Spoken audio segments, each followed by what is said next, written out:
नमस्कार, आप देख रहे हैं नेशन भारत और मैं हूं मनोज चतुर्वेदी। बिहार के डीजीपी गुप्तेश्वर पांडे ने वीआरएस ले लिया है, यानी कि वो 20 से ही सेवा समाप्त करने की घोषणा कर चुके हैं। सरकार ने उसे स्वीकार भी कर लिया है।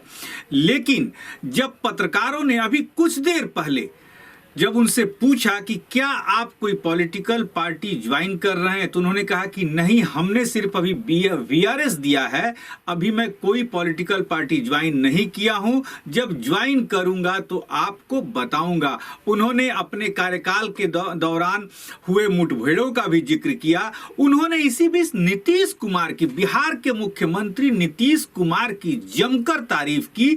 उन्होंने कहा कि उनका विजन जो है, उनके कॉन्सेप्ट जो है बिहार के विकास के लिए, सुशासन के लिए बहुत ही क्लियर है। अंत में जब पत्रकारों ने उनसे सुशांत के बारे में पूछा, तो सुशांत सिंह राजपूत के आत्महत्या के बारे में उन्होंने कहा कि बहुत से लोग मेरे इस वीआरएस को सुशांत सिंह राजपूत केस से जोड़कर देख रहे हैं, ये आपकी मर्जी है, आप कहां जोड़ते हैं। उन्होंने बहुत सी बातें बताई अपने कार्यकाल के दौरान जो उनके साथ घटित हुई है। क्या कुछ कह रहे हैं बिहार के पूर्व डीजीपी गुप्तेश्वर पांडे, आपको सुनवाते। स्वैच्छिक सेवानिवृत्ति मैंने ले ली है। मेरा ये अधिकार है, लोकतांत्रिक अधिकार है। 30 वर्ष की सेवा अवधि जिसकी पूर्ण हो गई, वो कोई भी स्वैच्छिक सेवानिवृत्ति ले सकता है। तो मैंने ले ली है। 1 महीने से 2 महीने से मेरा जीना मुश्किल है। रोज हजारों फोन, हजारों एसएमएस, मीडिया में कोई कुछ चला रहा है, कोई कुछ चल रहा है, इस्तीफा देंगे, इस्तीफा देंगे, इस्तीफा देंगे। हजारों फोन भी रोज इस्तीफा दे रहे हैं, इस्तीफा दे रहे हैं, कब दे रहे हैं, सुबह दे रहे हैं, शाम दे रहे हैं, कब दे रहे हैं। करते करते मैं परेशान हो गया। और इस तरह की खबरें इतनी ज़्यादा चलने लगी, खास करके लोकल मीडिया में, पोर्टल में, सुबह से शाम तक 1000 फोन। मैं सिर्फ इतना ही कहूँगा, 34 साल की सेवा अवधि पूर्ण की है।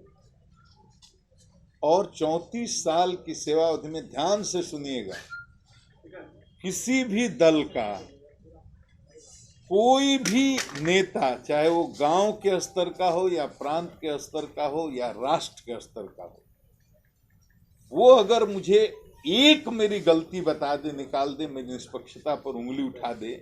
जितने बिहार 34 साल में चुनाव हुए मैंने कराया है, और 34 साल में अधिकांश समय में फील्ड में रहा हूँ।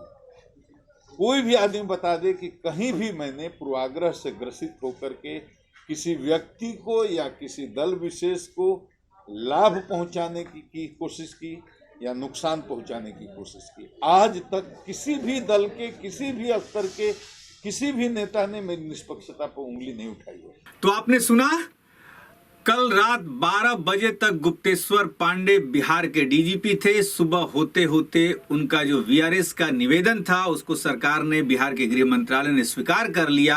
अब वो पूर्व डीजीपी हो गए हैं।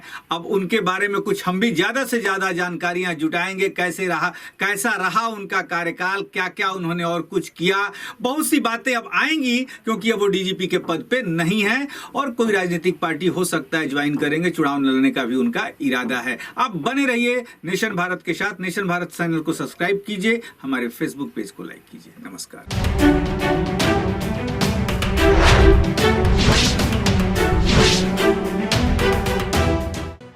लेटेस्ट खबरों से जुड़े रहने के लिए हमारे चैनल नेशन भारत को सब्सक्राइब करें और बेल आइकन को दबाएं, ताकि कोई खबर छूट न पाए।